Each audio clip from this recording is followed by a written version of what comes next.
आज का पहला प्रश्न दोस्तों प्रश्न हमारा है नीति शतकम। नीति शतकम ग्रंथ है, उसके अनुसार राजनीति को कितने स्वरूपों में धारण करने वाली कहा गया है। यानी कि राजनीति जो है कितने स्वरूपों वाली होती, कितने रूपों वाली होती है, यह राजनीति ग्रंथ के अनुसार बताया गया है। तो कितने बताया गया है दोस्तों? ऑप्शन है 10 बताया गया है, 11 बताया गया है, 9 बताया गया है कि 8 बताया गया है। तो यहाँ पे जो हमारा आंसर होगा, पहले प्रश्न का पहला आंसर हो जाएगा हमारा कि नीति शतकम के अनुसार राजनीति को 10 स्वरूपों वाला बताया गया है। तो हमारा जो है पहले प्रश्न का पहला आंसर सही है दोस्तों। इसी प्रश्न के साथ मैं माला मैम आप सभी का हार्दिक स्वागत और अभिनंदन करती हूँ दोस्तों। गुड मॉर्निंग, नमो नमः, नमः संस्कृताय। तो चलिए हमारा जो प्रश्नोत्तरी दोस्तों एक बार देख लेते हैं। प्रश्नोत्तरी हमारा संस्कृत साहित्य पे है दोस्तों। सामान्य प्रश्नोत्तरी है लेकिन सभी परीक्षाओं के लिए इम्पोर्टेंट है, जैसे यूपी टीएसटी, एलटी, बीपीएससी, तैयारी 4.0 के लिए यह जो है इम्पोर्टेंट है। तो चलिए हम लोग चलते हैं अपने क्लास की तरफ। प्रश्नोत्तरी हमारी जो है महत्वपूर्ण है। प्रश्नों की संख्या 30 है दोस्तों, ध्यान रखिएगा, और सभी के लिए इम्पोर्टेंट है। और हमारे चैनल का नाम है एमएस क्लासेस 1। यदि हमारे चैनल पर पहली बार हैं दोस्तों तो आप लाइक शेयर कमेंट जो है अवश्य कर सकते हैं, बता सकते हैं अपने दोस्तों को। तो चलिए चलते हैं। आज की हमारी पहली प्रश्न हो गया है दोस्तों। दूसरे प्रश्न को लेंगे। पहला प्रश्न समझ में आ गया होगा, ठीक है। दूसरा प्रश्न हमारा यहाँ पे है कि इंद्रा युद्ध, ठीक है, क्या है? इंद्रा युद्ध अश्व का सजीवरण, अश्व है, घोड़ा है, सजीवरण करने के कारण बाण बाण भट्ट को यानी बाण को क्या कहा जाता है? तो इंद्रा युद्ध क्या है? ये एक पात्र है किसका? कादम्बरी का, ठीक है। तो कादम्बरी का इंद्रा युद्ध पात्र है, उसका सजीवरण करने के कारण सजीव चित्रण किया गया है बाण भट्ट के द्वारा। तो बाण को कौन सी उपाधि प्राप्त है? तो यहाँ पे ऑप्शन 4 है। तुरंग बाण है क्या? महानयनम भुजंग है क्या? वारस्तु पंचाननम है क्या? कि गद गद्य सम्राट है? तो क्या इनको जो है उपाधि प्राप्त हुआ है यहाँ पे इंदिरा युद्ध का सजीव वर्णन करने के लिए। ध्यान रखिएगा, ये इंदिरा युद्ध अश्व है, घोड़ा है, जो जिसका वर्णन जो है कादम्बरी में किया गया है। तो यहाँ पे जो हमारा आंसर हो जाएगा, दूसरे प्रश्न का आंसर यहाँ पे पहला है, यानी कि तुरंग बाण की उपाधि प्राप्त हुई है किस पर? इंदिरा युद्ध अश्व का सजीव वर्णन करने पर। किसको? बाण भट्ट को, ठीक है। तो ध्यान रखिएगा, बाण भट्ट को प्राप्त है तुरंग बाण, ठीक है। तो ये हमारा दूसरे प्रश्न का पहला आंसर सही है दोस्तों। हम चलेंगे तीसरे प्रश्न की तरफ। तीसरा प्रश्न है कि बाणभट्ट के गुरु का क्या नाम है? तो बाणभट्ट के गुरु का क्या नाम है दोस्तों? तो ऑप्शन है भूसर भट्ट है क्या, बरभू या भरसू है क्या, गोरखनाथ है क्या, या चाणक्य है? तो यहाँ पे क्या आंसर सही हो जाएगा? बाणभट्ट के गुरु का नाम पूछा है दोस्तों। तो यहाँ पे बाणभट्ट के गुरु की नाम यदि हम बात करते हैं तो यहाँ पे बी आंसर सही है, ठीक है। यह बी आंसर हमारा सही है, जो है भरभू या भरसू कहा जाता है इनके गुरु का नाम। तो बी आंसर करेक्ट है तीसरे प्रश्न का। चलेंगे चौथे प्रश्न की तरफ। चौथा प्रश्न आपके सामने है। प्रश्न है विशाख दत्त के पितामह का क्या नाम है? तो विशाख दत्त है, उनके पितामह का क्या नाम है? तो बटेश्वर दत्त है क्या, भास्कर दत्त है क्या, गोपाल भट्ट गोपाल है क्या, या सुप्रभदेव है? तो यहाँ पे विशाख दत्त के पितामह की बात की गई है दोस्तों। तो यहाँ पे जो हमारा आंसर जाएगा, विशाख दत्त के पितामह की जो आंसर है, तो आंसर हमारा ए है, बटेश्वर दत्त। और भास्कर दत्त इनके पिता हैं, किनके? विशाख दत्त के पिता का नाम जो है भास्कर दत्त है, और पितामह है तो पितामह यहाँ पे जो है बटेश्वर दत्त है। तो आंसर ए सही है चौथे प्रश्न का, ठीक है। पिता को भी ध्यान रखिएगा, यह जो है पिता है विशाख दत्त के, ठीक है। तो ये हमारा चौथे प्रश्न का आंसर है, ए सही है बटेश्वर दत्त, ठीक है। आगे हम पांचवा प्रश्न को लेंगे। पांचवा प्रश्न है शिवराज विजयम ग्रंथ में कौन सा मंगलाचरण है? तो शिवराज विजय जो ग्रंथ है, जो अंबिका दत्त व्यास के द्वारा रचित एक प्रथम उपन्यास है, तो इस पूछा है कि शिवराज विजयम ग्रंथ में कौन सा मंगलाचरण का प्रयोग किया गया है? तो नमस्कारात्मक मंगलाचरण है क्या, वस्तु निर्देशात्मक है क्या, कि आशीर्वादात्मक है, या अभी दोनों है? तो कौन सा मंगलाचरण है जो शिवराज विजयम ग्रंथ में जो है प्रयोग किया गया है दोस्तों? तो यहाँ पे हमारा आंसर जो हो जाएगा पांचवें प्रश्न का, नमस्कारात्मक मंगलाचरण का भी प्रयोग किया गया है, और वस्तु निर्देशात्मक। इसलिए आंसर हमारा डी करेक्ट है। कौन सही है दोस्तों? पांचवें प्रश्न का डी आंसर सही है। नमस्कारात्मक मंगलाचरण भी है और वस्तु निर्देशात्मक मंगलाचरण है, इसलिए डी आंसर हमारा करेक्ट हो जाएगा पांचवें प्रश्न का आंसर, ठीक है। ये 5 प्रश्न सही है दोस्तों। अगला हम चलेंगे छठे प्रश्न की तरफ। छठा नंबर प्रश्न है दोस्तों, बुद्ध चरितम ग्रंथ में कुल कितने सर्ग हैं? तो बुद्ध चरितम ग्रंथ किसका है दोस्तों? अश्वघोष की। किसकी रचना है? अश्वघोष की रचना है। यहाँ पे पूछा है कि ग्रंथ में कुल कितने सर्ग है? सर्गों में विभक्त है, महाकाव्य है। बुद्ध चरितम एक महाकाव्य है जो सर्गों में विभक्त है। सर्ग कितने ये पूछा है, तो 20 सर्ग है क्या, 24 है क्या, 16 है क्या, ये 18 है। यहाँ पे जो हमारा सही हो जाएगा, बुद्ध चरितम ग्रंथ में कुल कितने सर्ग है, तो आंसर की तरफ हम चलते हैं दोस्तों। आंसर यहाँ पे हमारा हो जाएगा, इसमें कुल 24 सर्ग है। ठीक है, कितने हैं? 24 सर्ग है बुद्ध चरितम में। अश्वघोष की रचना है दोस्तों और एक महाकाव्य है और सर्गों में विभक्त है, ध्यान रखिएगा। आंसर हमारा छठे प्रश्न का बी आंसर सही है दोस्तों। चलेंगे अगले प्रश्न की तरफ। प्रश्न है 7 नंबर का। प्रश्न है, वासवदत्ता किसकी पुत्री थी? तो वासवदत्ता किसकी पुत्री थी दोस्तों? तो राजा प्रद्योत की पुत्री थी, राजा उदयन की थी, कि लक्ष्मण की थी, कि चारुदत्त की थी? तो किसकी पुत्री जो है वासवदत्ता थी दोस्तों? तो आंसर यहाँ पे हमारा क्या हो जाएगा? यहाँ पे आंसर की बात करेंगे तो आंसर हमारा जाएगा ए की तरफ, राजा प्रद्योत की पुत्री थी जो उज्जैन के राजा थे। ठीक है, तो आंसर हमारा जाएगा ए की तरफ, यानी कि जो है ये सही है। वासवदत्ता जो है राजा उदयन से विवाह की थी। किससे विवाह की थी? राजा उदयन से जो है विवाह की थी, ये यानी कि ये पति हैं और जो है ये पति हैं और जो है पिता जो है ये है। ठीक है, किसके? वासवदत्ता के। तो दोनों ध्यान रखिएगा, पिता राजा जो है प्रद्योत है और पति उदयन, राजा उदयन से विवाह की थी वासवदत्ता। तो 7 प्रश्न का आंसर ए सही है दोस्तों, राजा प्रद्योत की पुत्री थी वासवदत्ता। अगला प्रश्न है, अगला प्रश्न जो है 8 नंबर का है, प्रश्न संख्या 8 है। न्याय दर्शन के प्रवर्तक हैं। तो न्याय दर्शन के कौन प्रवर्तक है दोस्तों? गौतम है क्या, जैमिनी है क्या, कणाद है क्या, या कपिल है? तो न्याय दर्शक के प्रवर्तक कौन माने जाते हैं दोस्तों? तो न्याय दर्शक के प्रवर्तक जो माने जाते हैं वह है गौतम माने जाते हैं। तो आंसर ए सही है, 8 नंबर प्रश्न का। गौतम जो है न्याय दर्शक के प्रवर्तक माने जाते हैं। ठीक है, अगला प्रश्न लेंगे, प्रश्न संख्या 9 की तरफ चलेंगे दोस्तों। 9 है,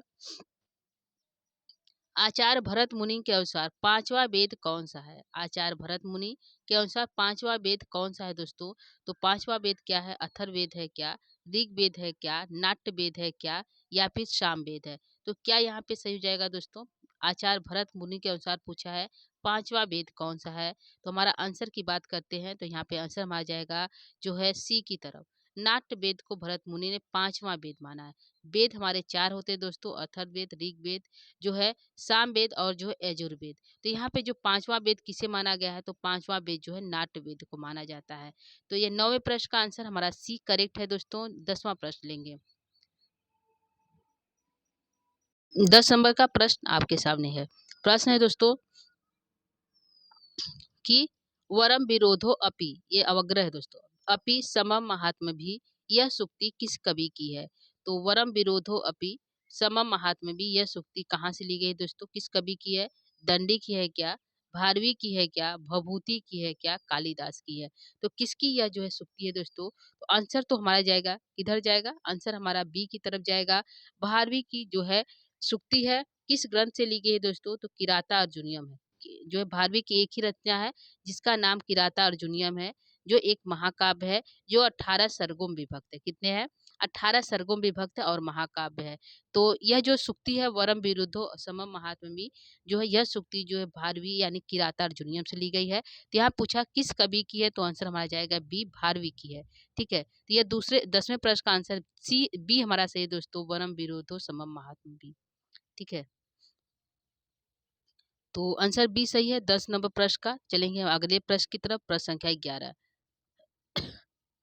प्रश्न संख्या 11 है दोस्तों, विवेक भ्रष्टा नाम भवती विनिपात सतमुख, यह श्लोक किस ग्रंथ से लिया गया है? तो विवेक भ्रष्ट जो व्यक्ति है उसका विनिपात होता है कितने बार? शतमुख, सैकड़ों बार विनिपात होता है। कौन से व्यक्ति का? जो विवेक से भ्रष्ट होते हैं ऐसे व्यक्ति का विनिपात होता है शतमुखम, सैकड़ों बार। तो यह ग्रंथ कहाँ से, यह श्लोक कहाँ से लिया गया है? उत्तराम चरितम से है क्या, नीति शतकम से है क्या, मेघदूतम से है क्या, या बुद्ध चरितम से है? तो किससे है दोस्तों? तो यह हमारा आंसर जो जाएगा 11 नंबर प्रश्न का आंसर हमारा जो है नीति शतकम का श्लोक है। विवेक भ्रष्ट व्यक्ति का सैकड़ों बार नीति जो है उसका नीतिपात होता है, विनिपात होता है। तो आंसर बी सही है 11 नंबर प्रश्न का। अगला प्रश्न है 12।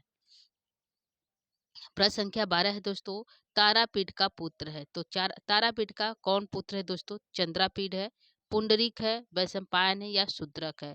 तो तारापीठ का पुत्र की बात करते हैं तो यहाँ पे पुत्र उसका होगा, उसका पुत्र है चंद्रापीठ, तारापीठ का। पुंडरीक कौन है दोस्तों? तो ये जो है इसका मित्र है, ठीक है। वैशंपायन इसका मित्र है, पुंडरीक का अगला जन्म है, और शूद्रक राजा है, ठीक है। तो यहाँ पे आंसर जो हमारा जाएगा जो है 12 नंबर प्रश्न का ए आंसर सही है, ठीक है। तो यहाँ पे ए सही है 12 नंबर प्रश्न का दोस्तों। तारापीठ का पुत्र पूछा है तो चंद्रापीठ है। वैशंपायन जो है तारापीठ का जो है चंद्रापीठ का मित्र है, और चंद्रापीठ ही ये शूद्रक अगले जन्म में हुआ था। ये जो अगले जन्म में पुंडरीक उसका पिछला जन्म है पुंडरीक। वैशंपायन का पिछला जन्म पुंडरीक है। चंद्रापीठ का जो है इसके आगे वाला जन्म शूद्रक है, ठीक है। तो यह जो है इन लोग का पुनर्जन्म की जो है नाम है दोस्तों। तो आंसर हमारा यहाँ पे जो हो जाएगा ये सही है 12 नंबर प्रश्न का, ठीक है। आगे प्रश्न है, प्रश्न संख्या 13 है। कादम्बरी ग्रंथ है तो कैसा ग्रंथ है दोस्तों? नाटक है क्या, कथा है क्या, खंड काव्य है क्या, या महाकाव्य है? तो कादम्बरी क्या है दोस्तों? कादम्बरी जो है 3 जन्मों की कथा है। क्या है? ये कथा है 3 जन्मों की, कभी कल्पित भी है और जो है बृहद कथा से भी और जो है अवतरित है, उद्धृत किया गया, वहां से लिया गया है। तो गुड़ाद की बृहद कथा से यह कथा ली गई है कादम्बरी। और जो है बाण भट्ट की रचना है, किसकी है? बाण भट्ट की रचना है दोस्तों। ध्यान रखिएगा ये भी कि यह जो है ग्रंथ जो है कादम्बरी जो ग्रंथ है वो बाण भट्ट की है, और यह कथा है, इसमें 3 जन्मों की कथा है, ठीक है। और जो श्रृंगार रस इसमें है, ठीक है। तो इतना इसमें प्रश्न हो गया। आंसर हमारा कथा की तरफ जाएगा तीसरे नंबर 13 नंबर प्रश्न का। 14 नंबर प्रश्न है, मृच्छकटिकम ग्रंथ का नायक है तो नायक कौन है दोस्तों मृच्छकटिकम का? मैत्रेय है क्या, चारुदत्त है क्या, पालक है क्या, या सर्विकल सर्विलक है? कौन है दोस्तों मृच्छकटिकम ग्रंथ का नायक? तो यहाँ पे नायक की बात है तो नायक यहाँ पे हमारा है चारुदत्त। कौन है? चारुदत्त जो है नायक है। तो आंसर हमारा जो है 14 का बी आंसर सही है, चारुदत्त जो है मृच्छकटिकम का नायक, ठीक है। तो यह हमारा प्रश्न हो गया, आंसर हमारा बी सही है 14 का। अगला प्रश्न 15 लेंगे। यहाँ पूछा है विवाह के प्रकार है तो विवाह के कितने प्रकार है? विवाह के तो कितने हैं दोस्तों? 8 प्रकार है क्या, 7 है क्या, 6 है क्या, या 16 है? तो विवाह के कितने प्रकार है दोस्तों? तो यहाँ पे हमारा आंसर जाएगा विवाह के जो है 8 प्रकार माने गए हैं। कितने प्रकार माने गए हैं दोस्तों? विवाह के 8 प्रकार माने गए हैं। तो हमारा आंसर जो है 15 नंबर का ए आंसर सही है दोस्तों, विवाह के 8 प्रकार हैं, ठीक है। अगला प्रश्न है, प्रश्न संख्या 16 है कि सुकनास। अगला प्रश्न प्रश्न संख्या 16 दोस्तों, सुकनास किसको उपदेश देते हैं? तो सुकनास किसको उपदेश देते हैं दोस्तों? तो चंद्रापीठ को देते हैं क्या, पुंडरीक को देते हैं क्या, वैशंपायन को देते हैं क्या, या शूद्रक को देते हैं? तो सुकनास किसका मंत्री है दोस्तों? तारापीठ का मंत्री है। किसको उपदेश देता है? चंद्रापीठ को, जो तारापीठ का पुत्र है उसको उपदेश देता है। तो आंसर जो हो जाएगा सुकनास किसको उपदेश देता है? तो जो है किसको देता है? चंद्रापीठ को देता है, ठीक है। तो आंसर हमारा ए सही है, ठीक है। लेकिन यहाँ पे वैशंपायन कौन है? तो चंद्रापीठ का जो है पुत्र है, ठीक है। सुकनास सॉरी दोस्तों, वैशंपायन जो है सुकनास का पुत्र है। किसका है? सुकनास का पुत्र है, इसका पुत्र है, ठीक है। ध्यान रखिएगा, पूछेगा सुकनास का पुत्र का क्या नाम है तो वैशंपायन नाम है। यहाँ पूछा है सुकनास किसको उपदेश दे रहे थे? जो चंद्रापीठ को। तो यहाँ पे हमारा आंसर 16 नंबर का ए आंसर सही है दोस्तों। अगला प्रश्न है, प्रश्न संख्या 17 है। रीति आत्मा काव्यश के प्रवर्तक कौन है? तो रीति आत्मा काव्यश के प्रवर्तक कौन है दोस्तों? दंडी है क्या, वामन है क्या, भामा है क्या, या मम्मट है? तो यहाँ पे क्या सही हो जाएगा दोस्तों?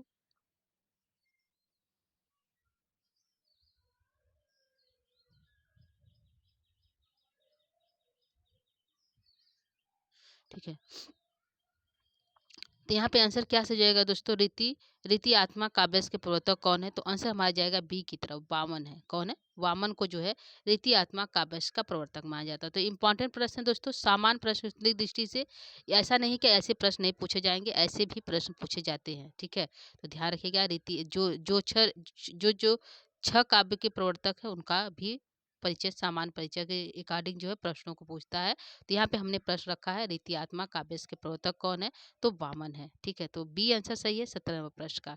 अगला प्रश्न है 18, वासवदत्ता ग्रंथ के रचयिता कौन है? तो वासवदत्ता तो पात्र थी, वह भी जो है दूसरे ग्रंथ की पात्र थी। यह जो है वासवदत्ता ग्रंथ का नाम है, ठीक है। यहाँ पे वासवदत्ता ग्रंथ का नाम है, पूछा उसके रचयिता का क्या नाम, रचनाकार कौन है? सुबंधु है क्या, सुबंधु, ठीक है, या दंडी है क्या, बाणभट्ट है क्या या भारवी है? तो कौन यहाँ पे जो है वासवदत्ता ग्रंथ के कौन जो है लेखक है, कौन रचनाकार है? तो आंसर हमारा यहाँ पे हो जाएगा वासवदत्ता ग्रंथ के रचयिता कौन है? तो सुबंधु है। कौन है? सुबंधु है। तो 18 नंबर प्रश्न का ए हमारा सही है दोस्तों। वासवदत्ता एक ग्रंथ भी है और वासवदत्ता एक ग्रंथ की पात्रा भी है। तो ध्यान रखिएगा, पात्र अलग है, ग्रंथ अलग है। और यहाँ पे आंसर हमारा जाएगा जो है ए की तरफ 18 नंबर प्रश्न। ठीक है, 19 प्रश्न को लेंगे। प्रश्न है सुकनास किसका मंत्री था? तो सुकनास किसका मंत्री था दोस्तों? तो यहाँ पे पुंडरीक का ऑप्शन है। पुंडरीक का मंत्री था क्या? वैशंपायन का था क्या? शूद्र का था क्या या तारापीठ का? तो सुकनास किसका मंत्री था दोस्तों? तो आंसर हमारा जाएगा सुकनास तारापीठ का मंत्री था।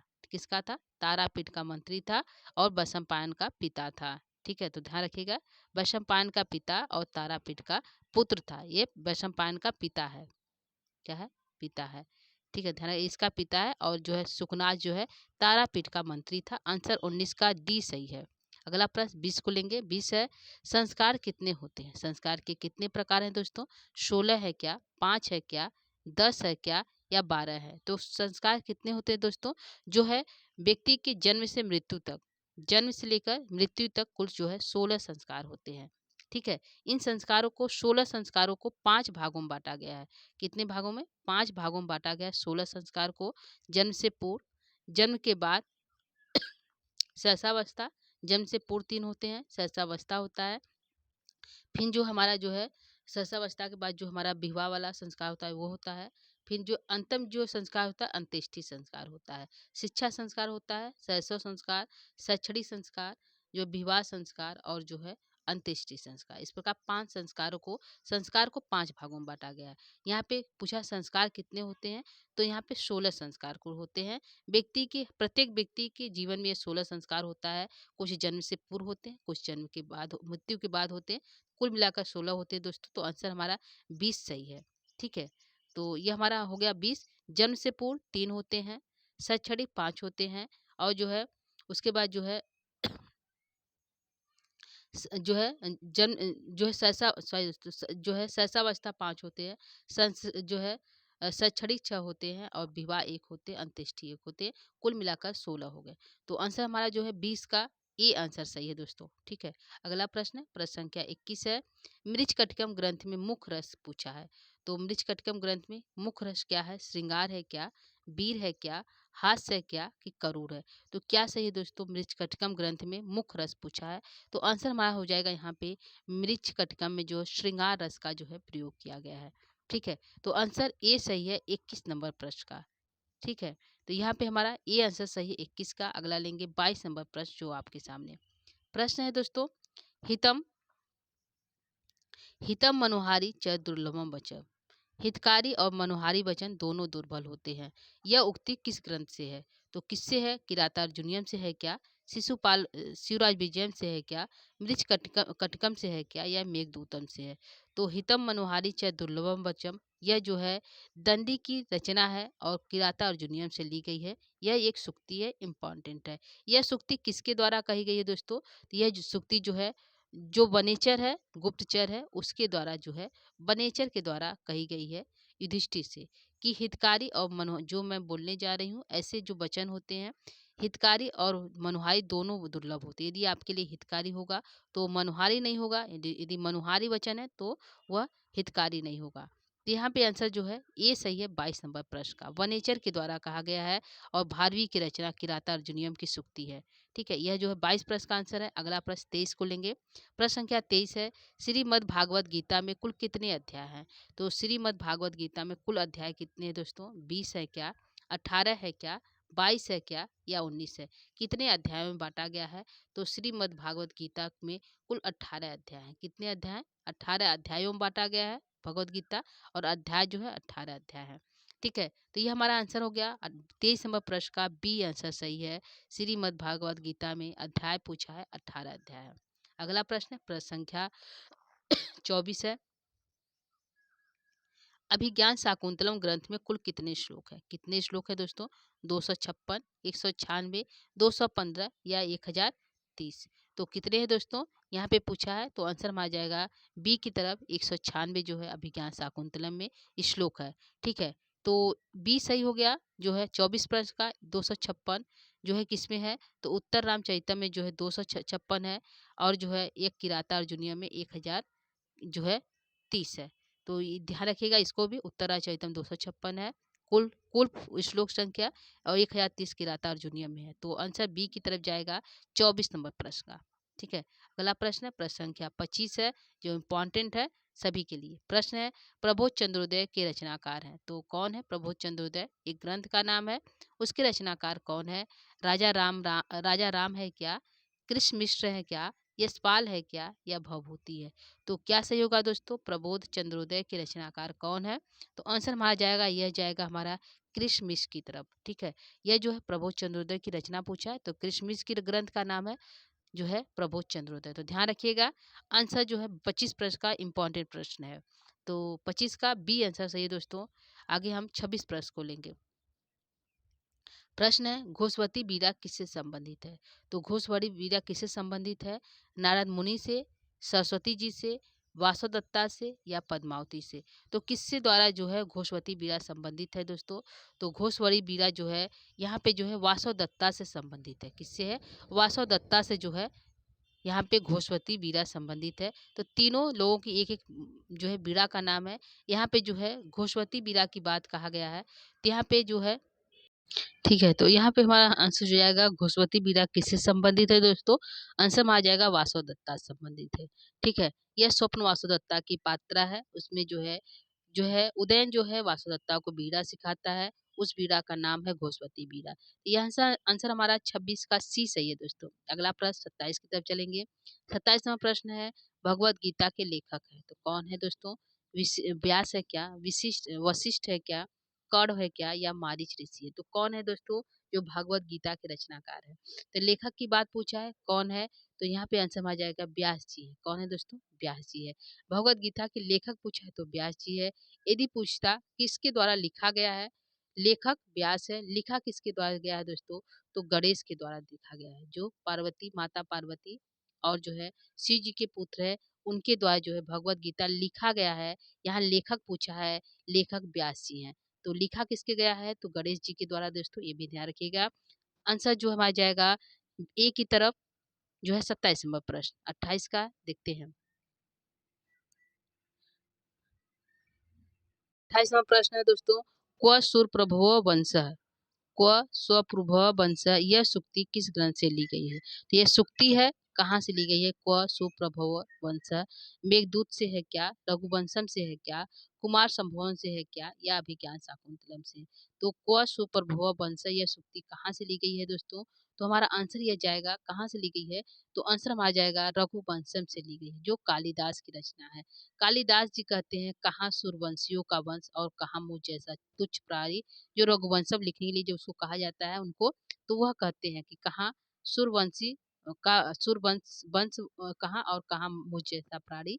तो यह जो है उन्हीं के द्वारा कहा गया है, किसमें? रघुवंशम ग्रंथ के लिए। तो आंसर में आ जाएगा रघुवंशम। यह सुक्ति कहाँ से ली गई है? तो यह सुक्ति जो है रघुवंशम ग्रंथ से ली गई है। ठीक है, किसकी इनके रचनाकार कौन है दोस्तों? तो कालिदास है। कौन है? कालिदास। तो आंसर में आ जाएगा बी की तरफ 28 प्रश्न का। 29 प्रश्न को लेंगे। अलंकार संप्रदाय के प्रवर्तक है, कौन है दोस्तों? तो अलंकार संप्रदाय के प्रवर्तक कौन है? वामन है क्या, भामह है क्या, कुंतक है क्या, या क्षेमेंद्र है? तो अलंकार संप्रदाय पूछा है दोस्तों, तो यहाँ पे हमने दो संप्रदायों को लिया, एक जो है रीति रीति आत्मा संप्रदाय और एक अलंकार संप्रदाय। तो अलंकार संप्रदाय के प्रवर्तक कौन है दोस्तों? तो आंसर हमारे आंसर की बात करेंगे तो यहाँ पे हमारा 29 प्रश्न का आंसर जाएगा बी सही है। क्या है? बी आंसर सही है। 29 का दूसरा आंसर करेक्ट है दोस्तों। अब चलेंगे हम आज के आखिरी प्रश्न। प्रश्न है, आज का अंतिम प्रश्न है दोस्तों। प्रश्न संख्या है, जन्म से पूर्व कुल कितने संस्कार हैं? तो जन्म से पूर्व कितने संस्कार को बांटा गया है दोस्तों? 5 है, 3 है, 5 है, अरे सॉरी 6 है, 3 है, 5 है, या 16 है? तो कुल कितने संस्कार है दोस्तों? तो हमने कुल संस्कार पूछा था, कुल संस्कार 16 है। इन 16 जो है 16 संस्कार को 5 भागों में बांटा गया है। कितने भागों में? 5 भागों में, जिसमें जन्म से पूर्व जो है 3 संस्कार है। कितने हैं? जन्म से पूर्व 3 संस्कार को हमने बताया। तो यह जो है आंसर हमारा पूछा है, जन्म से पूर्व कुल कितने संस्कार है दोस्तों? तो जन्म से पूर्व कुल 3 संस्कार है। तो यहाँ पे जो है 30 नंबर प्रश्न का दूसरा आंसर करेक्ट है।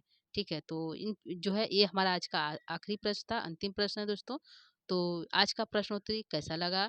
जो हमने 30 प्रश्न लेकर आए दोस्तों, आप सभी के लिए जो सामान्य है प्रश्नोत्तरी, लेकिन सभी के लिए इम्पोर्टेंट है, ध्यान रखिएगा।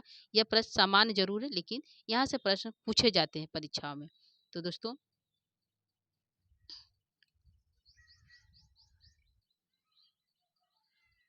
तो आज के लिए इतना ही दोस्तों। जो है कल जो है हम जो है नए टॉपिक के साथ, नए प्रश्नोत्तरी के साथ फिर से उपस्थित होंगे दोस्तों। तब तक के लिए आप सभी से विदा लेंगे जो है। तो गुड आफ्टरनून जो है, गुड मॉर्निंग, नमो नमः, नमः संस्कृताय दोस्तों, धन्यवाद।